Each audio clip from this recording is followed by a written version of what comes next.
Welcome back to study literature. ഇന്ന് ഈ വീഡിയോയിലൂടെ ഡിസ്കസ് ചെയ്യാൻ പോകുന്നുള്ളത് ഫസ്റ്റ് സെം ബ്രിട്ടീഷ് ഹിസ്റ്ററിയിലെ ടൗൺസ് ആൻഡ് ഗിൽഡ്സ് എന്ന ടോപ്പിക്കാണ്.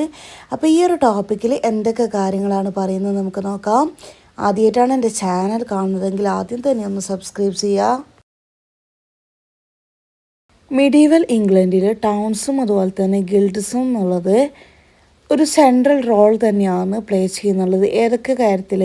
ഗ്രോത്ത് ഓഫ് ട്രേഡ്, കച്ചവടത്തിൻ്റെ വളർച്ചയിലായിക്കോട്ടെ, എക്കണോമിയിലായിക്കോട്ടെ, അർബൺ ലൈഫിലായിക്കോട്ടെ, ഒരു സെൻട്രൽ റോൾ തന്നെയാണ് പ്ലേ ചെയ്യുന്നുള്ളത് ഈ ഒരു ടൗൺസും ഗിൽഡ്സ് എന്നുള്ളത്. എസ്പെഷ്യലി 11 തൊട്ട് 15 വരെയുള്ള സെഞ്ച്വറീസിലാണ് ഈ ഒരു ടൗൺസും ഗിൽഡ്സൊക്കെ എന്ത് ചെയ്തിരുന്നത്, സെൻട്രൽ റോൾ പ്ലേ ചെയ്തിരുന്നുള്ളത്.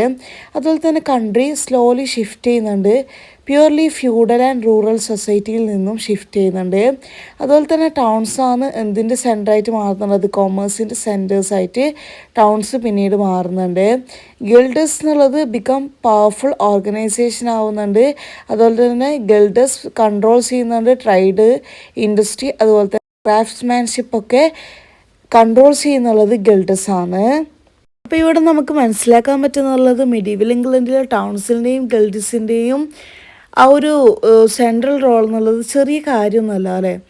ഒരുപാട് കാര്യത്തിൽ ട്രേഡിലും എക്കണോമിയിലും അർബൻ ലൈഫിലൊക്കെ ഇതിൻ്റെയൊക്കെ വളർച്ചയിലൊക്കെ പ്ലേ ചെയ്യുന്നുള്ളത് ഈ ഒരു ടൗൺസും ഗിൽഡ്സാണ്. അപ്പോൾ ഈ പറഞ്ഞതൊക്കെ വെച്ച് നോക്കുകയാണെങ്കിൽ മിഡീവൽ ഇംഗ്ലണ്ടിലെ ടൗൺസും ഗിൽഡ്സും എന്നുള്ളത് ഒരു ചെറിയ റോളൊന്നുമല്ല, ഒരു സെൻട്രൽ റോൾ തന്നെ, ഒരുപാട് റോൾ തന്നെയാണ് വഹിക്കുന്നുള്ളത് എന്ന് നമുക്ക് ഈ പറഞ്ഞതൊക്കെ വെച്ച് നോക്കുകയാണെങ്കിൽ നമുക്ക് മനസ്സിലാക്കാൻ പറ്റും. ഇനി മിഡീവൽ ടൗൺസ്, ഇമ്പോർട്ടൻ്റ് ആയിട്ടുള്ള മിഡീവൽ ടൗൺസ് എടുത്ത് നോക്കുകയാണെങ്കിൽ London, York, Norwich, Canterbury, Winchester ഇങ്ങനെയുള്ള ടൗൺസൊക്കെയാണ് മിഡീവലിൽ ഇമ്പോർട്ടൻ്റ് ആയിട്ടുള്ള ടൗൺസ് എന്നുള്ളത്. ഇനി ടൗണിലുള്ള ഡെയിലി ലൈഫ് എടുത്ത് നോക്കുകയാണെങ്കിൽ ജനങ്ങൾ വർക്ക് ചെയ്യുന്നുള്ളത് as craftsmen, merchants, bakers, tailors ഒക്കെ ആയിട്ടാണ് ജനങ്ങൾ വർക്ക് ചെയ്യുന്നുള്ളത്. ഇനി ഇവരുടെ ലൈഫ് എന്നുള്ളത് കൺട്രി സൈഡ് വെച്ച് നോക്കുകയാണെങ്കിൽ more free than countryside, but also more crowded, ജനക്കൂട്ടവും അതുപോലെ തന്നെ വൃത്തിഹീനവുമായിട്ടാണ് ടൗൺസ് ഉണ്ടാവുക. അതുപോലെ തന്നെ ഗിൽഡ്സ് എന്നുള്ളത് ഒരു organisation of craftsmen or merchants. ഈ ഒരു ഗിൽഡ്സ് എന്നുള്ളത് എന്തിൻ്റെയൊക്കെ ഓർഗനൈസേഷനാണ്? ക്രാഫ്റ്റ്സ്മെൻറ്റിൻ്റെയും അതുപോലെ തന്നെ മെർച്ചൻസിൻ്റെയൊക്കെ ഓർഗനൈസേഷനാണ് ഇൻ ദ സെയിം ട്രേഡ്.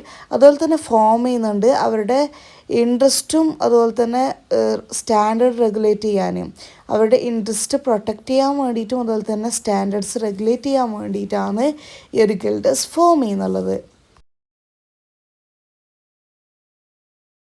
ഇനി മിഡീവൽ സൊസൈറ്റിയിലുള്ള സിഗ്നിഫിക്കൻസ് എടുത്ത് നോക്കുകയാണെങ്കിൽ ടൗൺസും ഗിൽഡ്സും എന്ത് ചെയ്യുന്നുണ്ട്, ഹെൽപ്പ് ചെയ്യുന്നുണ്ട്. Wealthy middle class of merchants and skilled workers create ചെയ്യാൻ വേണ്ടിയിട്ട് ടൗൺസും ഗിൽഡ്സും ഹെൽപ്പ് ചെയ്യുന്നുണ്ട്. അതുപോലെ തന്നെ ഗിൽഡ്സ് എന്ത് ചെയ്യുന്നുണ്ട്, ഫൗണ്ട് ചെയ്യുന്നുണ്ട്. മോഡേൺ ട്രേഡ് യൂണിയൻസും അതുപോലെ തന്നെ അർബൻ ഗവേണൻസും ഗിൽഡ്സ് ആണ് ഫൗണ്ട് ചെയ്യുന്നുള്ളത്.